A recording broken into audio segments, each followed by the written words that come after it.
This Week 5 loss to the Dallas Cowboys shows that these are not the same old Jets. They're worse. Your Locked On Jets postcast starts now.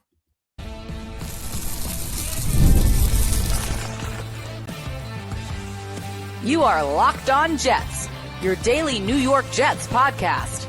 Part of the Locked On Podcast Network, your team every day. Welcome. This is your Locked On Jets postcast, part of the Locked On Podcast Network, your team every day. Our normal host for the postcast, Chris Schubert, is out today, so I'm John B. from GangGreenNation.com. I host everything else on this channel. I'm filling in for Chris to break down an ugly New York Jets loss as they fall to the Dallas Cowboys 37-22 at MetLife Stadium to fall to 0-5 on the 2025 season. This postcast is brought to you by Mazda. Like our players, we sweat every detail because when you make every move count, pulling off the unexpected is only the beginning. Stay tuned later for highlights in this week's Moving the Game Forward. Mazda, move and be moved. Well, folks, there is nothing good you can say about the New York Jets right now. And on today's show, we're going to break down everything that went wrong. We'll talk about just complete futility from this team. We'll talk about how none of the additions this team made in the offseason are panning out. But we have to begin with a phrase that I hate. I really dislike the phrase same old Jets. But sometimes you just have to be honest. And I thought back 30 years to when I was a kid. And at that point, the AFC games were on NBC. And on the NBC pregame show, one of the analysts was Joe Gibbs, the legendary Washington coach. He won 3 Super Bowls, one of the top 10 coaches of all time, maybe one of the most underrated coaches of all time. This was during the Rich Kotite era. And Joe Gibbs was asked, are these the same old Jets? And Joe Gibbs said, no, they're worse. And watching this game, in the context of everything we've seen in the 2025 season, I have to say, these are worse than the same old Jets. As much as I don't like using that phrase, you have to use it because the same old Jets would be an upgrade over what we're seeing on the field this season. There's another thing I hesitate to say, but it's true. This is the worst the Jets have looked since the Rich Kotite era. There have been stretches over the last 30 years where the Jets have somewhat resembled the Kotite era. You know, during the 2 years of Adam Gase, there were definitely stretches where the Jets played really terrible football. The 1 year with John Idzik when he didn't sign any corners, there were some ridiculous games. I mean, that year the Jets had a neutral site game against the Bills in Detroit because there was so much snow in Buffalo. The Bills could not practice all week. The Jets were coming off a bye. The Jets had 2 weeks of practice, lost by 5 touchdowns to a team that couldn't practice all week. There have been stretches, but I don't think I've ever seen a Jets team resemble the Kotite era quite like the 2025 New York Jets through the first 5 weeks of the season. And through the offseason, I tried to be the optimist. I tried to give you the tools to, be optimistic. I tried to give you the case. If this pans out for the Jets, here's how it's going to go. I tried to, talk about the players on the roster, some of whom have good track records, but nothing's working for this team right now. And the defining feature of the Kotite era for me is that even in situations, and I'm talking game situations that overwhelmingly favor the Jets defense is on the field, 3rd and 15, you just had confidence something was going to go wrong. So, you're watching this game, and is it a shock when, the Cowboys score a touchdown because they run a play action on the screen and pretty much everybody runs themselves out of the play on the play action fake. They don't even really need to throw many blocks on the screen because everybody's been thrown so out of position to make a tackle by just simple play action. This Jets team bites harder on play action than any football team I've ever seen at the professional level. It's not a surprise when on a 3rd and 10, there's a check down and the Jets defense has dropped so far that a check down turns a 3rd and 10 into a first down. It's not a surprise a few plays later when there's a 3rd and 1 play and the Jets have it stopped. The Jets have 2 guys on the backfield hitting the ball carrier. And yet the ball carrier finds a way to make the Jets miss multiple tackles. It's not a surprise that when the Jets offense finally gets rolling, after a first drive where they moved the ball pretty well, a first drive where the Cowboys commit multiple penalties, a first drive where, frankly, the Cowboys looked a lot like the Jets with how many mistakes they were making, and the Jets still can't put the ball in the end zone. That's not a surprise. But after that, when the Jets finally get the ball rolling, when the Jets finally get moving, when the Jets look like they're having a good game on the ground, it's not a surprise when Breece Hall fumbles the ball away. It's certainly not a surprise when, before the half, Dallas, in the shadow of its own goal line, on its own 5-yard line, on a first and 14, is able to drive the ball 95 yards down the field and score before halftime and then get the ball back and score again and put the game away before halftime. None of this is a surprise. Do you want to know the most surprising play of this game for me? And it's a play you probably don't remember because it really did not impact the final score. It was actually a third down where the Jets got off the field. It was the 1-3 and out the Jets forced in the first half. It was a third and long. Dak Prescott checked it down to Jake Ferguson in the left flat. And the Jets had defenders all around Ferguson. And I'm sitting there watching this, and I'm waiting for the Jets to miss 5 tackles and for Ferguson to convert it into a first down. That's the level of hopelessness this team has right now. They can't do anything effectively. Even the simple stuff is difficult for this football team right now. And if you look at that final score, 37-22, that's nominally a 2-score game. I don't think anybody looks at like a 37-22 game and thinks it was particularly competitive when you see a score like that. But if anything, that score was deceptive because once again, and this has been really the story of the first 5 weeks of the season, maybe with the exception of, the first game, the way the offense played well, and maybe with the exception of the game in Tampa Bay a couple of weeks ago, when in the fourth quarter with the league, the Bucs kind of sat on it and the Jets were able to kind of get hot and rally a bit. Other than that, I mean, pretty much every game this season, the opponent has been able to do whatever they've wanted with the Jets. And there's been no situation where it's felt remotely safe for this team. I mean, I hate to say this about Aaron Glenn, but there's nothing redeeming about the job this coaching staff is doing right now. And when you are this bad, when you are this awful, it's on everybody. There's nothing the Jets do well on offense. There's nothing the Jets do well on defense right now. There's nothing they do well on special teams. They're a dumb team. They commit dumb mistakes. I mean, we saw another game where the Jets take a ton of penalties. Another 10 penalty game for this team. It's not just that the Jets can't win playing like this. It's that the Jets can't even look like a professional team right now. I really hate to compare this to the Kotite days. And I think like when things have gotten bad over the last 30 years for the Jets, people have raised the specter of Kotite. I did it during the Adam Gase era because I was really frustrated with Adam Gase. People have done it at other points in time. There were people who disliked Rex Ryan, and near the end of the Rex Ryan era, they said that they looked like Kotite. I heard it during the Todd Bowles era. A lot of us said it during the Gase era. During Eric Mangini's worst days, there were comparisons to Kotite. I think every Jet since Kotite, other than Bill Parcells, has heard the Kotite comparisons. I don't think it's ever rung more true than it does right now, though. And I've preached patience with Aaron Glenn. I am not at the point 5 games into his first season where I'm ready to run Aaron Glenn out of town. I still do believe Aaron Glenn needs more time before we can fully evaluate him. But I'm at a point where I have to say, something has to get better because through 5 games, I think that there's only one of 2 paths Aaron Glenn can go on. It could be the path that we see a lot of guys who turn out to be good coaches take, where they're just in a hopeless situation to start. They haven't really been able to implement their vision yet, and they just know they're going to take it on the chin the first year or so. And there have been a lot of good coaches who've gone that way.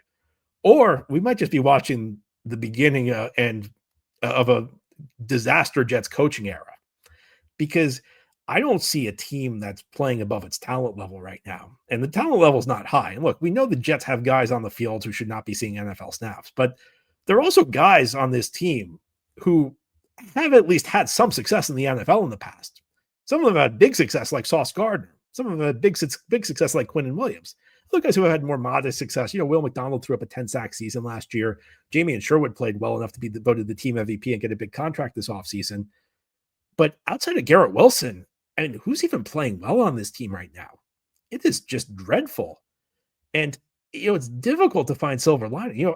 I've been trying through these first couple of games to throw out some silver linings. On Tuesday's recap show after an ugly loss to a bad Miami team, I even found some silver linings in that game.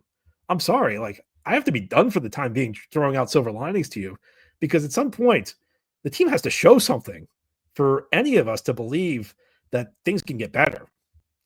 And one of the biggest problems is that nobody the Jets brought in this offseason is playing at the level the Jets expected them to. And here on this Locked On Jets postcast, we're going to talk about the guys who are not performing, the new members of the Jets, the guys who were kept during the offseason who could have gone somewhere else.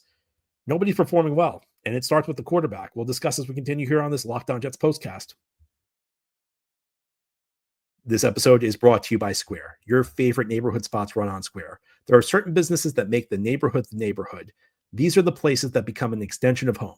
Whether it's the sports bar dedicated to your team's fan base, the spot with the best wings in town for game day, or that beloved local chain that's been rooted in your community for years, these businesses are what bring people together. When neighborhood businesses thrive, the whole neighborhood thrives. Sports are something that brings neighborhoods together, whether it's gathering for game day rituals, celebrating with the best wings in town, or just being a part of a fan base that calls this place home. And when we show up for as a community, it can mean big business for local business owners. Money spent in the neighborhood stays in the neighborhood. Square is a proud partner of more than 4 million neighborhood businesses around the world. You can go to square.com/go/LockedOnNFL to learn more. But before you do, go support your favorite neighborhood spot. You'll be happy you did. Square. See you in the neighborhood. This episode is brought to you by Mazda's Moving the Game Forward. For those who believe it's not just about playing the game, it's about redefining it. There are moments that do more than put points on the board. They move crowds, move culture, and keep moving the game forward. And this week's moment that moved the game forward is the Jets fans who still support this team against all odds. After 14 straight seasons with no playoffs, and it's about to become 15. After 9 straight seasons with a losing record, it's about to become 10. The Jets aren't getting many results on the field from these players, but fans keep showing up. Fans keep supporting the team. Jets fans, you're amazing, and you deserve better than this. When you follow what moves you, the unexpected is only the beginning. And just like there's more to every highlight, there's more to a Mazda vehicle. Mazda. Move and be moved. This is the Locked On Jets postcast, breaking down a very ugly loss to the New York Jets. They fall to the Dallas Cowboys 37-22 at MetLife Stadium today to fall 0-5 on the 2025 season. As I said earlier, if you hear the final score of a game was 37-22, I don't think your instinct is to think it was an overly competitive game. I think your instinct was to think it was a fairly big victory by the team that scored 37. But I think 37-22 doesn't tell the whole story of this game. This was a dominant performance by the Dallas Cowboys. And it's not like the Dallas Cowboys are a great team this year. The Cowboys entered this game 1-2-1. Their only win was against a really lousy Giants team. And they came into MetLife Stadium and just completely dominated the New York Jets. And as we talked about in the first segment, there's nothing really good you can say about this New York Jets team right now. But in this game, something really stood out to me. And it's something that's been on my mind the first couple weeks of the season. It's how poor the moves the Jets made in the offseason are panning out. And I think we could start with the quarterback, Justin Fields, who in 4 starts this year has now played 2 really ugly games. You know, that week 2 game against Buffalo was brutal. And this game maybe wasn't quite as bad, but it was still really bad. And I think you could say in the first 4 games, there's only been one where Fields has played really well. That was week 1 against Pittsburgh. Last week against Miami, you could make an argument either way. I was more positive on it than a lot of people were, but there's really no way you can be positive about this Justin Fields performance. I mean, Fields spent probably the last quarter and half of this game playing against really soft zone defenses. Dallas was trying to not get beat over the top, so lots of prevent adjacent coverage schemes, and he still did not throw for 300 yards in this game. He finished 32 of 46 for 283 yards. So that's only a 6.2 average. That's not very good, and that's including stat padding. The Jets had 43 net passing yards, and that's when you take away yards lost in sacks. That's when you include yards lost through sacks in the passing stats. Jets had 43 net passing yards in the first half of this game. It's just not good enough. And I mean, Fields took bad sacks. Fields has had a tendency through his career to hold on to the ball for way too long, and it's just not gotten better. The quarterback we've seen through the first 4 games, because of course Fields did miss 1 game, so Jets are 5 games into their season. Fields has only played 4. The quarterback we've seen through the first 4 games of the 2025 season is the quarterback who has been so inconsistent through his career in Chicago and Pittsburgh. Justin Fields doesn't look any better than he did during his days with the Chicago Bears. The hope when the Jets signed him this offseason was that he'd find some stability, that the offensive coordinator, Tanner Engstrand, would be able to mold him into a more consistent quarterback. It just hasn't happened. And Justin Fields is not the only problem with the Jets right now. He was not the only reason the Jets lost this game. But I think if we're being perfectly honest, Fields is at the top of the list. The Jets lost this game, if we're coming up with reasons. But nobody the Jets brought in this offseason playing particularly well, outside of maybe Armand Bembou, who himself had a pretty rough one in this game. The other prize free agent signing, Brandon Stevens, he's been terrible again. I mean, there was a key play late in the first half where he got beat deep. And the story of Brandon Stevens' career is that he frequently has been in position to make plays, but just can't make them. And there was one play where the big play that went against him, it looked like he was trying to like draw a pass interference. I thought it was like one of those like soccer moves where you're just kind of like falling to try and draw a penalty or something like that. It didn't seem like there was any reason for him to go down other than to try and draw a penalty. And you just watch him all season long. It's so easy to go after him. One of the issues with this Jets defense is that they play their fair share of man-to-man coverage, and when they're in man-to-man coverage, you can just go after Brandon Stephens. It's that easy, and you're probably going to get a completion against him.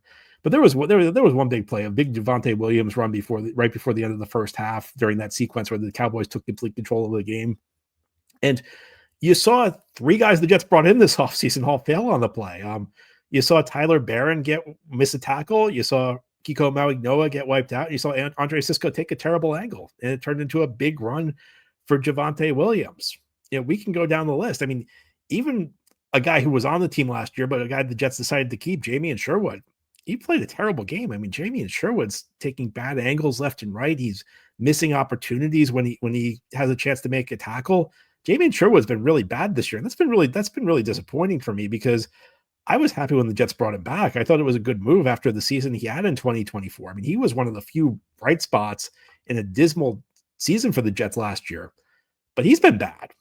You look across this team. I mean, Armand Membou, he's playing pretty well despite a bad game today, but nobody else looks very good. And this goes back to what we've been talking about, that you're looking for reasons to believe in this new regime, Aaron Glenn and Darren Muji. And you're not getting it based on what the coaching staff is doing, because while this team's not talented, this should not look this bad. When a team looks this bad, everybody's got to take some of the blame. So, if the team's not overachieving, can we at least like hang our hat on? It looks like these guys know the traits they're looking for. It looks like these guys have brought in good players. Once they get their own players in here, maybe things will get better. Maybe once they get rid of the old Douglas Saleh players, things will look better. No, you can't say that, because every single move this team has made, again, outside of Membou, has not panned out. And look, part of the challenge is we know that there are certain guys who are getting big snaps who were not supposed to get big snaps. The injury to Jermaine Johnson is forcing Tyler Barron to play more snaps than the Jets anticipated. The injuries to Quincy Williams and Marcelino McCrary-Ball forcing Kiko Mauignoa into a starting. And no matter what you think about Kiko Mauignoa's potential in the future, I think we all know that this was never in the cards for him to be a starter for the Jets this year. And you look across this team, there are some decent players. There's guys who have decent track records of play.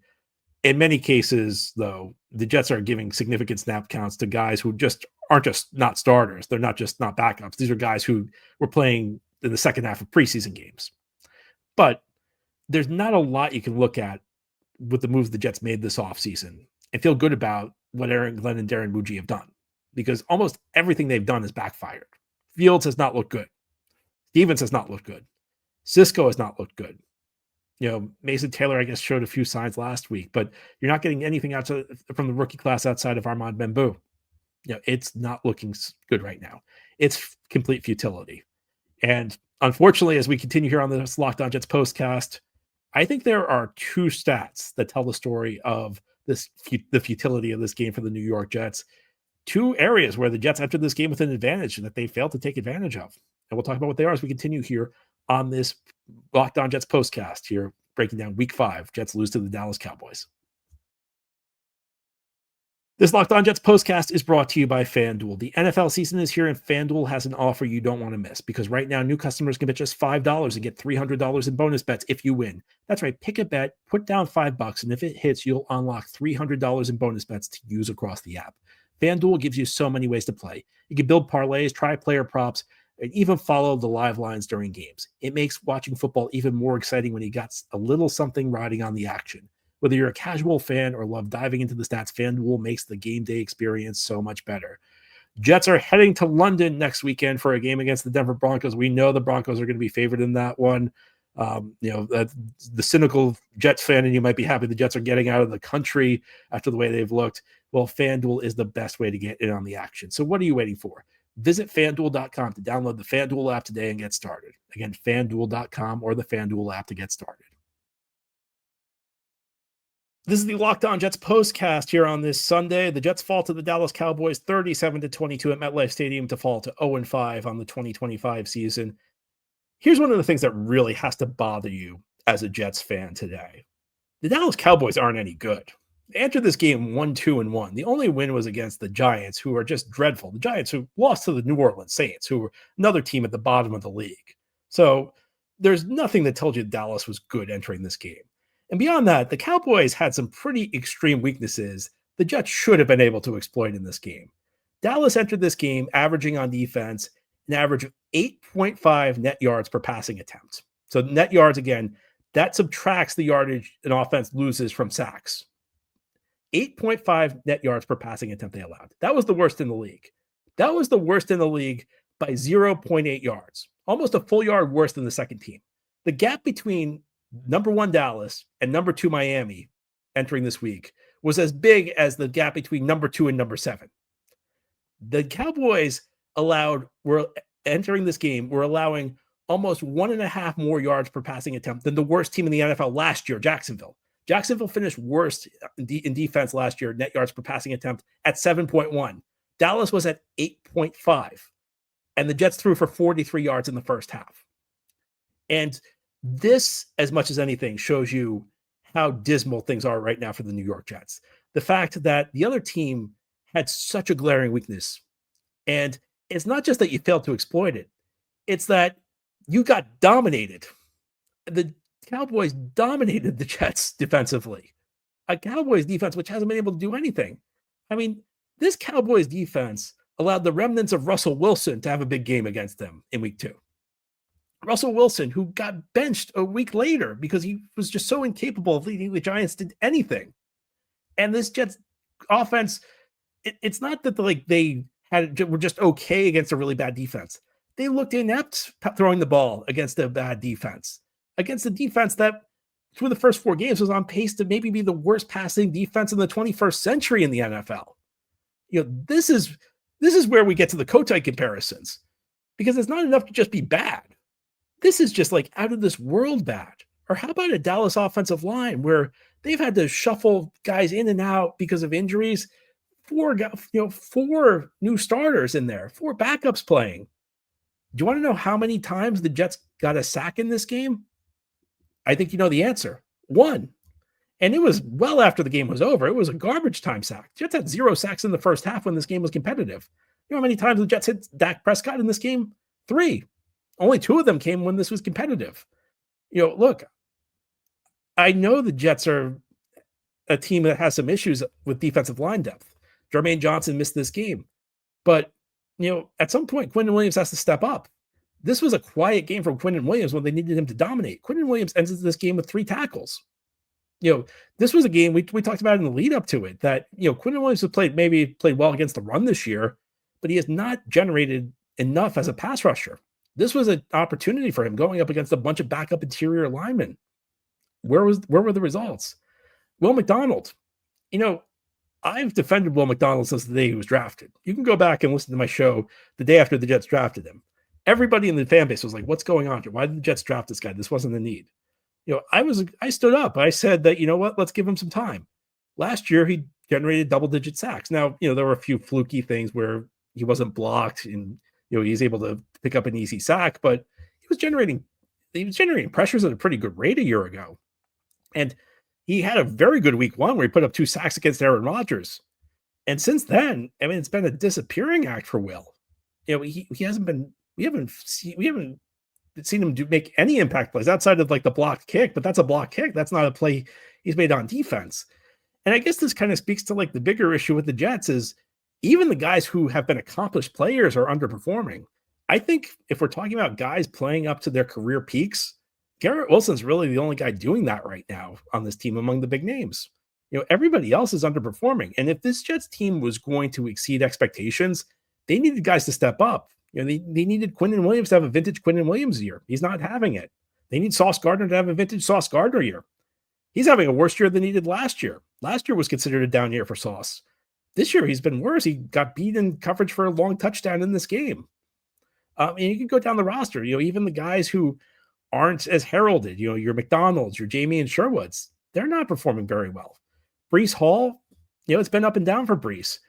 If he hadn't had that fumble, we could talk about this being a really good game for Breece. But you know what? That fumble was critical. And I understand Breece had a good game. I understand Breece had a good game statistically. He had 14 carries, 113 yards, added 4 more catches for 42 yards. Statistically, it's a good game. But I think a lot of that goes away because, first of all, a lot of that production was in garbage time. But second of all, that fumble really hurt the Jets. And we're talking about the play for Breece Hall that contributed the most to the result of the game. It was that fumble because that was a point where the Jets were moving the ball. They were in the game. Felt like maybe they'd found a little bit of rhythm on offense, and it doesn't work. They can't get anything going. There's just nothing good you can say about this New York Jets team right now. And I think at this point, all we can do is hope it gets better. All we can do is hope this is your typical year one and it's not uncommon that teams look lost in year one under a new coach, particularly teams that are kind of starting at the bottom, but they don't always look this bad. And we've seen a lot of bad Jets teams through the years. This is as close to a Kotite level team as I can remember since Kotite himself. It's just unbelievable how bad this is. Anyway, that's all for our postcast today.